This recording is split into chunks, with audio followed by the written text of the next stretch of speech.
Well, hello, massage enthusiasts and non-massage enthusiasts. You're welcome here too. Today, I'd like to discuss a term that we've all heard many times. It's self-care. Oh, yes. And what does that mean? To some people, it might mean pressure and, the need to keep up with what others are doing, or it might just mean the excuse to quiet down and go into yourself a little bit and do some things just for you. That is, I think, these days a requirement. We need to be able to do that for ourselves. I don't think the grind is glamorized so much anymore. I feel like when we've been depleted, we need to put back into ourselves what has been taken out. It's simple physics, right? It's really important nowadays because I know the older I get, the more time it takes for me to recover from such things. If I get depleted, I have to put that much more back than I did even 10 years ago. So, why fight it? I feel like it's something that we definitely could benefit from and might even enjoy. So let's talk about self-care across the board. It's not the same for everybody, right? Like your idea of self-care might not be the same as mine or your best friends or your mom's or anything like that.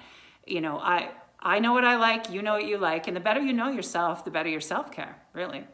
And the better that you give yourself permission to take these time outs that you need, the better that that's going to work because, we don't need to be long-suffering heroes. We really don't. We've got a life to live and we can do more for others, as we've said before, when we do for ourselves. So here's a few ideas of self-care that I do just because I've kind of gotten good at it over the last few years and I'm sticking with it.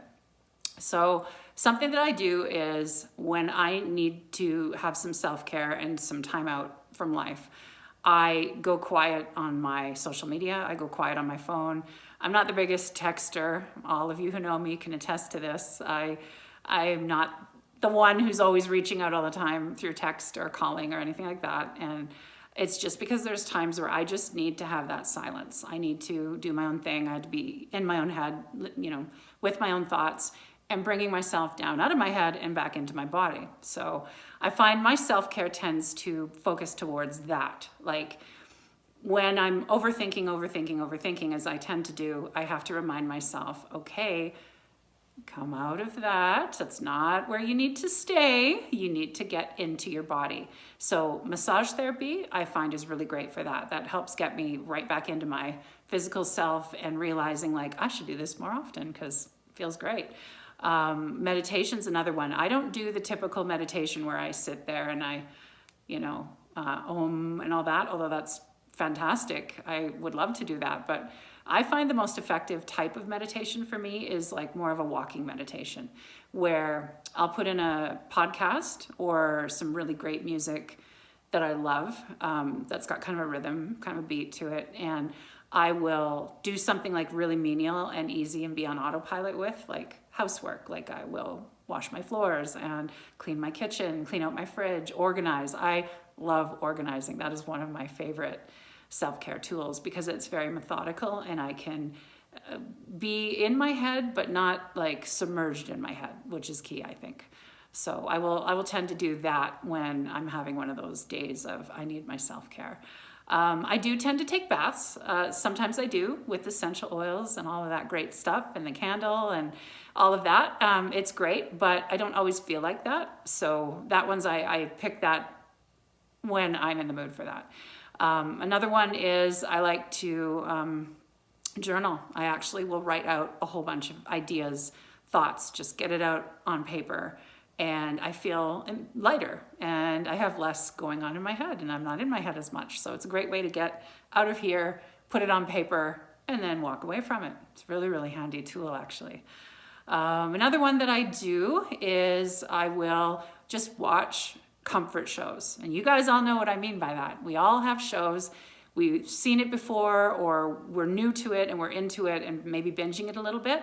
But I'm a Star Trek nerd. I love my Star Trek universe. I'm not super picky about which ones, although Voyager's not my favorite. But I really love to go into that world when I am feeling like overwhelmed with this one. And a little bit tired of this one. I will go there and become reinvigorated, and I know what to expect.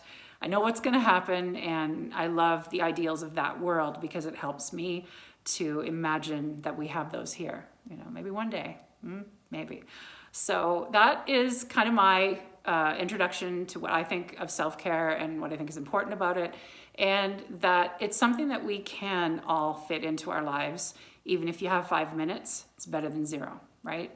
And you're worth that. You're worth putting time aside for, because you would do that for your best friend or your mom or your dad or whoever you love, right? You would do that for them. You'd put time aside if they needed you and needed a break. Well, maybe you need that break, and you can do that for you. I know you can.